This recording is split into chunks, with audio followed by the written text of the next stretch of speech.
It was a cold and miserable day on the hills, and at times they had to struggle against the wind. The ground was wet underfoot, and the driving rain made navigation difficult.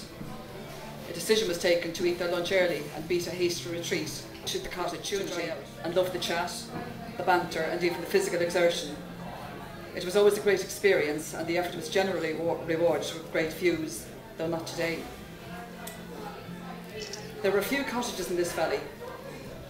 As they made their way down the track, they noticed a man with a walking stick emerging slowly from one of them. When he spotted the group, he waved his stick in a friendly gesture, beckoning them over. The rain had more or less stopped, and it was a little more comfortable for walking. He asked, "Where in God's name have you been in this weather?" Jack, who usually acted as spokesman for the group, answered, "Nearly got to the top of the Reek, but the weather was too bad to continue." He seemed very impressed by this and nodded his approval, and told them that he used to climb these mountains in his youth.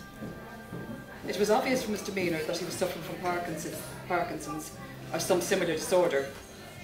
He invited them and was insistent that they came into the house for a cup of tea and a chat. All four reluctantly agreed, as they were wet, had mucky boots, and were still full after the hurried lunch. They removed as much of their outer wet clothes as possible and left their boots in the porch. The man had disappeared into a room at the end of the hallway, while they shuffled awkwardly around the hall, trying not to leave wet imprints of socks on the carpet, and not quite sure what to do next. The cottage was quite old, however it was warm. Raised voices could be heard from the room. A woman, presumably his wife, came out, and Jack mumbled apologetically, "Your husband insisted that we come in. Perhaps we should really continue."